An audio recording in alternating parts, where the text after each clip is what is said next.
So she says, very edifying. What about the ignorant husband us sisters have to deal with? If their head is not Yahweh Shai, how are they supposed to be the head of us? My husband's mind is weak in this ministry and too much in the world. He's not listening to the apostles, all right? And I got to say, when I read the comment, I immediately got pissed off because this comes across as a woman. Let me read my response first. I replied back, I said, right now, you're being out of order by even asking this. Read 1 Corinthians chapter 7 about the unbelieving husband, or you can watch one of the dozen videos on this channel I have answered about this, asked in various ways. And what I mean by that, I've answered a question like this at least 3 times in videos, and all those videos are still on my channel currently. Jake love to ask you questions about their marriage and their situation. Initially, my response was, I erased it or edited. I was telling her, I'm not a marriage counselor. You know, I don't give people advice on their relationships. I don't know what you should do.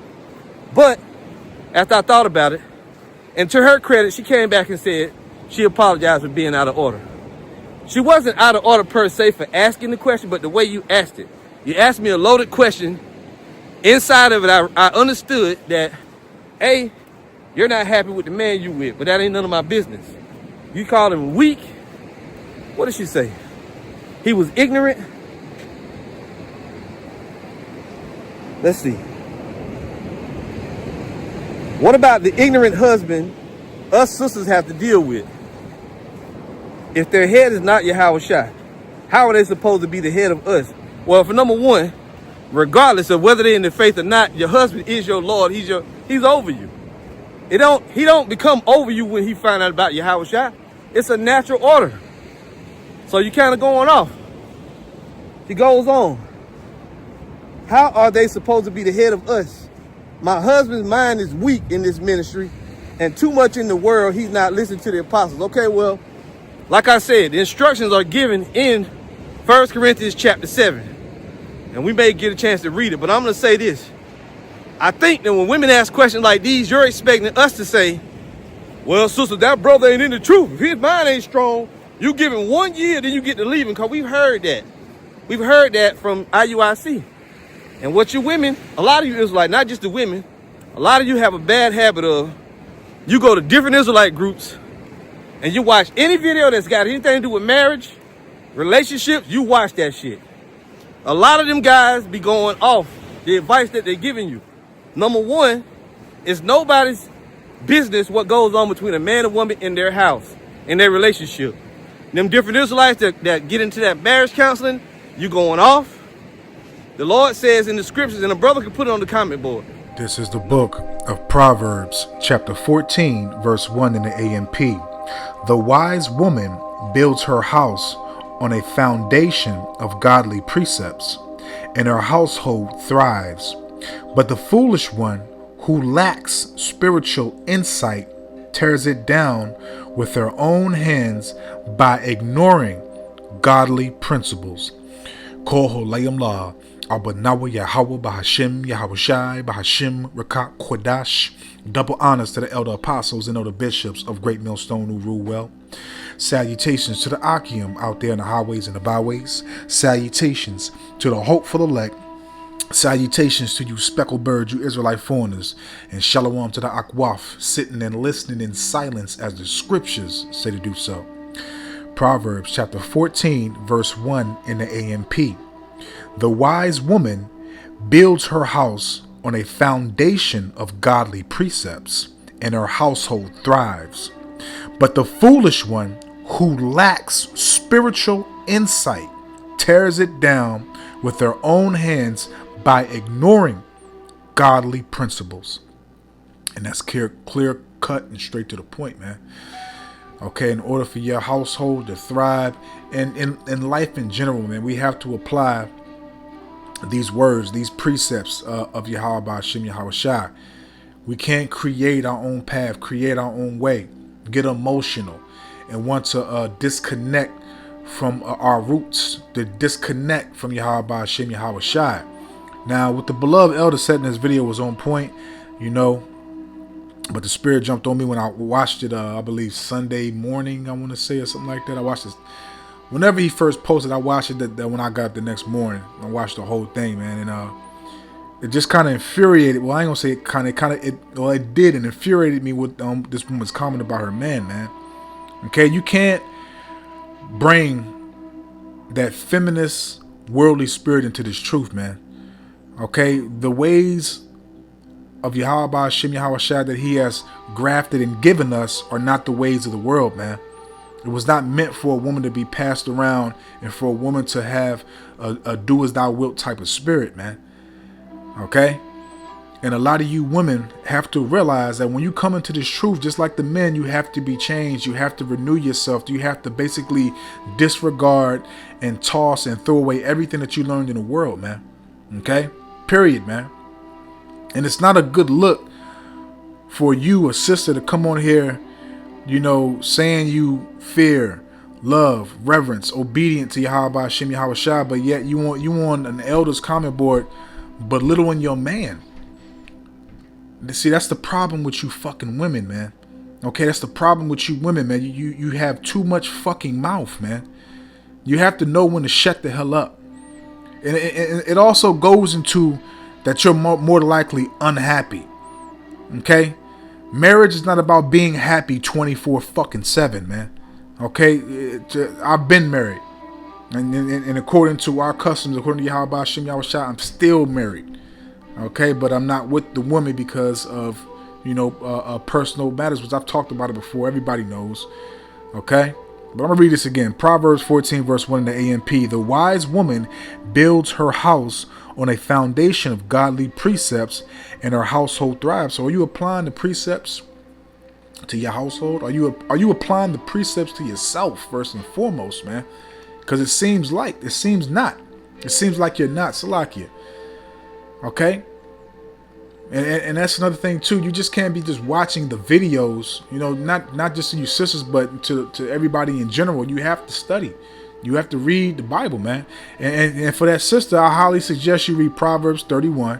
And matter of fact, read the whole book of Proverbs, but Proverbs 31, Sirach 25, Sirach 26. Okay, read the book of Judith. Read the book of Esther. Okay? Get some character about yourself. Get some balance about yourself. Some control, man. Some discipline, man. Because that was highly disrespectful to sit right here and say what you said about your husband, man. Okay? Period, man. And all you're doing is literally destroying your household. But the foolish one who lacks spiritual insight tears it down with her own hands by ignoring godly principles. And that's another thing too, man. Y'all confess and say, you know, call Lord Yahweh Shem Yahushua, all praises to Yahweh Shem Yahushua, but go left when you want something to go your way. Okay, again, because more than likely you're unhappy. And you know, or maybe too, I'm just speculating. I'm not saying it's true. Or maybe you saw a brother in the camp that's to your liking. And again, I'm not accusing you. I'm not saying that you did. I'm just speculating. I'm just tossing out stuff, man. And all these things is basically demons on you, man. Okay? So if your husband, you know, it's been various brothers that have been that have transitioned because of their wives' belief, man. Okay? There's various brothers, man. You know? This is First Corinthians chapter 7, which the elder brought it out. I'm going to bring it out again, because that's the first thing that came to my mind when he spoke. 1 Corinthians chapter 7, and I'm going to start off at verse 12. But to the rest speak I not, the Lord, Yahweh Shem Yahushai. If any brother have a wife that believeth not, and she be pleased to dwell with him, let him not put her away. And the woman which have an husband, okay, because the sister has a husband that she said is not obviously a believer, obviously not taking heed to the teachings and to the truth, okay, obviously, right? And the woman which have an husband that believeth not, And if he be pleased to dwell with her, let her not leave him. So you're not supposed to depart from your husband. You're not supposed to be on the comment board of the elder basically asking him for to be a marriage counselor. Basically asking him to get in your fucking business, man. Okay, if your husband is pleased to be with you and dwell with you, okay, again, it's been various sisters that have husbands that did not believe, and again, some have transitioned, man. Okay, period, man. And again, you have to work on yourself. Why does it say Philippians 2 verse 12, seek out thy own salvation with fear and trembling? You have to change first, man. You have to show your husbands the difference in you, man. So that's an issue too. Your husband don't see no change in you, man. So he probably thinking like, why should I, take heed to what you doing? You ain't changed. You still the same damn woman I met in such and such. Are you changing? Are you being transformed by your mind? Is your spirit different? Obviously not. If you putting pressure on your husband and he don't see no change in you, so why should he take heed? You have to be the example, man. That's the main thing. And that's what Paul was talking about. You have to be the example, man. Okay? Verse 14. For the unbelieving husband is sanctified by the wife. So your husband can be sanctified, cleansed, and Lord willing, maybe woken up by you, like the various other brothers, man. And we're going to prove that point, man. For the unbelieving husband is sanctified by the wife, and the unbelieving wife is sanctified by the husband. Okay, point blank, period, man. Okay?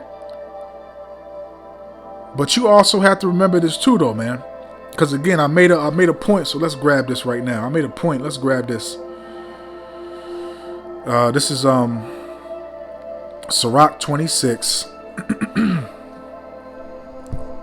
Sirach 26 verse 23, because again, you have to change, man. You have to be an example, man. Okay, how are you going to try to tell somebody, this is the truth, this is what my life has changed, and this and that and blah blah blah, and then the person look at you and say something like, man, ain't nothing changed about you. You should the same old person that I knew since such and such. Okay, so and also this right here, you need to think about this too. Sirach 26 verse 23. A wicked woman is given as a portion to a wicked man. Okay, let that sink in. A wicked woman is given as a portion to a wicked man. So have you completely been transformed? Are you literally putting effort to change? Are you applying the scriptures to yourself, to your life, man?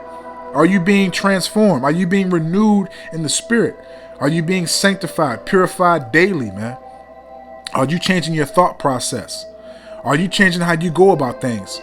Are you continuously walking in the flesh and not in the spirit? What are you doing, okay, where you're not changing? It's about you first. Okay, why? Your husband's not seeing no change in you, man. Okay, and again, you more than likely might have demons on you, man.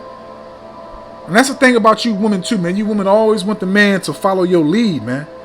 Okay, you always want the man to follow your lead, and basically, so like another thing you saying basically too is that your husband is weak, man. And I don't understand. Let me calm down. You don't understand what you're saying, man. So basically, you calling your man weak is basically saying that you don't want him, and you're trying to find an excuse, an scapegoat to go out here and commit adultery, to go out here and be and to bring what the customs of the world into this truth, man. Again, Sirach 26 verse 23. A wicked woman is given as a portion to a wicked man. So you might be wicked, man. You might want to examine yourself. Okay, 2 Corinthians chapter 13 verse 5. Examine thyself whether thou be in the faith. And that's the thing that you have to do every single day, is examine yourself, man. Examine yourself. Again, Philippians 2 verse 12. Seek out thy own salvation with fear and trembling, man. You have to be the example. Okay? And as I always state and said, you have to sit back when you examine yourself. You think about what you failed in today, what you could do better, what you need to improve on. So when you get up in the morning, you can remind yourself, if you wrote it down, that this is what I need to work on today. This is what I need to cleanse off of me. And you should also, Psalms 139 verses 23 to 24. You should be asking Yahweh Shem Yahweh Shai to search you, to bring forth the things that are not profitable, valuable, that are abominable out of you. Okay? These are things that you have to consider, man. Okay? Continuing on. But a godly woman. Okay, as we read in Proverbs 14 verse 1. She will have a foundation of godly precepts in her household. A true woman of Yahweh Shem Yahweh Shai will know how to conduct herself. A true woman of Yahweh Shem Yahweh Shai will know how to go about things. A true woman of Yahweh Shem Yahweh Shai will know that her husband is her head, regardless if he's in the truth or not. Because that's the way that Yahweh Shem Yahweh Shai has set it up. Your husband is your Lord. He is superior than you. You are the weaker vessel. And just because you feel like the Lord is working with you, he may not be working with you how you think. Examine yourself. Again, but a godly woman is given to him that feareth Yahweh Bahashem Yahweh Shai. And that goes on both ends, man. As we read, a wicked woman is given as a portion to a wicked man. Okay? So you got to correct yourself, man. Okay? Because again, I made a statement. Let's keep on going. And you have to be an example. Let's grab 1 Peter. Got to be an example, man. All right? Salakia. Trying to make this quick. I don't want this to be long. So I'm going to read this in the KJ. I'm going to read this in 3 translations. This is 1 Peter chapter 3, verses 1 and 2 in the KJV. Likewise, ye wives, be in subjection to your own husbands, that if any obey not the word, they also may without the word be won by the conversation of the wives, while they behold your chaste conversation coupled with fear. Now, what does that word chaste mean? Let's look up chaste.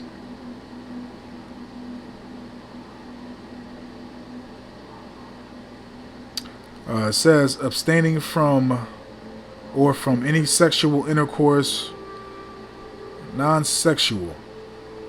Okay, I believe that's what that means. Okay, while they behold your chaste conversation. So you're having a spiritual conversation with your husband. And again, what does it say? Likewise, ye wives, be in subjection. What does subjection mean?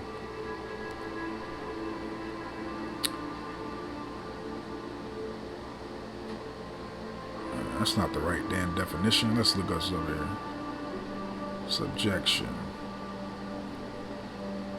Salakia. Bear with me, because it's a beautiful definition, but I got to go to the etymology online to get it. Subjection. Okay, subjection is obedience, submission, servitude.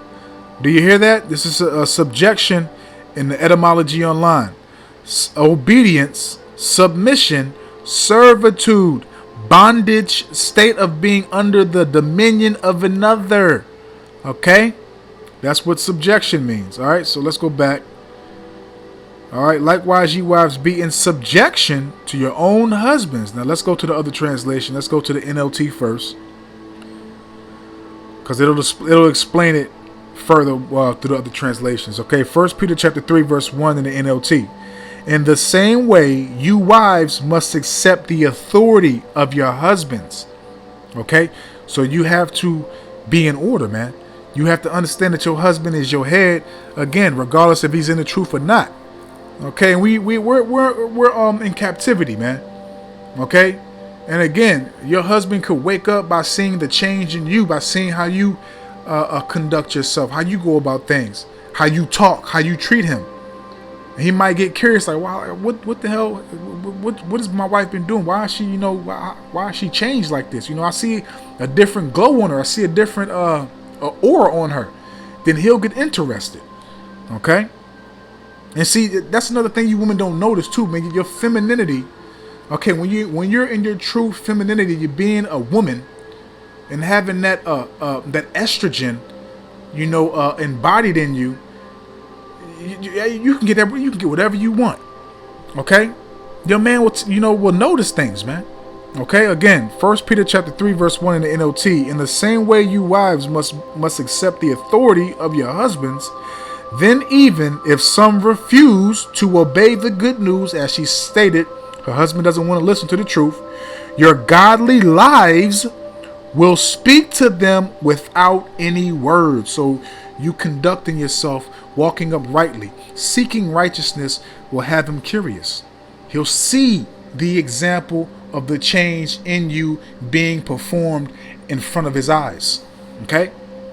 Your godly lives will speak to them without any words. They will be won over by observing your pure and reverent lives. Man, that's clear. I don't gotta speak on that, so let's go to the NIV, because the NIV hit good too. So, and then we'll just close out. As a matter of fact, I got what is that? I got 2 more precepts, so we'll close out after because I want to give you another example. So this is 1 Peter chapter 3 verse 1 in the NIV. Wives, in the same way, submit yourselves to your own husbands, so that if any of them do not believe the word, they may be won over without words by the behavior of their wives. See, the behavior, how you conduct yourself, showing your transformation, showing that you're not the same person that you was in the world, showing that you're putting effort in what you say you believe. Okay, verse 2, when they see the purity and reverence of your lives, the example, the effort, the work you putting in. Okay, and what is another example of that? Let's go here real quick. This is Sirach chapter 36, and I'm gonna start off at verse 22. The beauty of a woman cheereth the countenance, and a man loveth nothing better. And of course, the visual beauty of a woman is, a beautiful sight for a man to see, man, a gorgeous, beautiful woman. But the main beauty that's I can't think of the correct word to say, but that's just that gives you life, and that's just, I'll say, valuable. The true valuable beauty is the how the woman carries herself, her spirit, her mouth, her respect towards you, her loyalty, her dedication, her love towards you, how she cares for you. Okay, how she shows that she is pleased and thankful and blessed to be with you, man. That's the true beauty, man. Okay, and then also her taking heed to our customs, also her being obedient to Yahweh Shem Yahweh Shai by showing that she is obedient to her husband, man. Okay, verse 23. Now this is something that you have to have in that 1 Peter chapter 3 verse 1 to 2. Okay, this is something that you have to have in that 1 Peter chapter 3 verses 1 to 2. Sirach 36 verse 23. If there be kindness, meekness, and comfort in her tongue, then is not her husband like other men. And the stuff that you were saying was disrespectful as shit, man. Like, I was infuriated hearing the elder read the shit, man. Like, you don't post no shit like that about your husband, man. But you Southern Kingdom women, okay, Judah, Benjamin, Levi, you women, man, just out of control, man. I mean, all you Israelite women out of control, man. But Southern Kingdom just reckless, man. Okay. Verse 23 again. If there be kindness, meekness, and comfort in her tongue, then is not her husband like other men. He that getteth a wife beginneth a possession, a help like unto himself, and a pillar of rest. So you're supposed to be a helpmeet to your man. You're supposed to be a pillar of rest. You're supposed to have kindness, meekness, comfort in your tongue. Okay? Period. Self-explanatory. So let's close out. Let's go here. Let's go to 1 Corinthians chapter 11. Okay, and if you read verse 3, it gives you the order, which I'm not going to read that. You can read that yourself. I just want to go straight to the point. 1 Corinthians chapter 11, verse 5. But every woman that prayeth or prophesieth with her head uncovered dishonoreth her head. And now, obviously, this is talking about a woman praying and not having her head covered, or prophesying goes into singing and also revealing a spiritual dream that you had. It's not talking about you being a teacher or a prophet. No, it's not that. Okay, but for this lesson, because these scriptures are manyfold, and I'm going to read this again. 1 Corinthians 11 verse 5. But every woman that prayeth or prophesieth with her head uncovered dishonoreth her head. And again, her head is her man. Your man is your head. So you're dishonoring your man because you say that you fear, you're obedient, you're submitting, and you're changing according to what Yahweh Shai said. But you're not applying these scriptures, so you're not covered. Okay, these scriptures, these precepts, these words of Yahweh Shai cover us. Okay, so with you being rebellious and just completely out of order against your husband, you're dishonoring him, and you're also not applying these scriptures to you, so you're not covered. And that's on the spiritual aspect. Okay, I hope I didn't lose you or anybody else. All right, but I'm gonna leave it right there. I didn't want to go too long on this, but I wanted to do this yesterday, but I didn't get to do it, so I just did it today. But I don't want to write this out, man. I hope and I pray that this is edifying, uplifting, and informative to the true, sincere Akim Wa Akwaf. So with that, I'm just gonna say, Call Holayim La, Abanawa Yahweh Bahashim Yahweh Shai Bahashim Rakat Kwadash, Watha Wada Yahweh Bahashim Yahweh Shai Bahashim Rakat Kwadash, for putting the spirit on me, my elder apostles, elder bishops, elders, brothers on down, for doing these epistles to enlighten you, to inform you, to edify you, and uplift you through the power and spirit and words of Yahweh Bahashim Yahweh Shai. May the blessing and election and protection be upon you and your household. I don't want to rot to Zah until the next one. So with that, I'm just going to say, Shalom.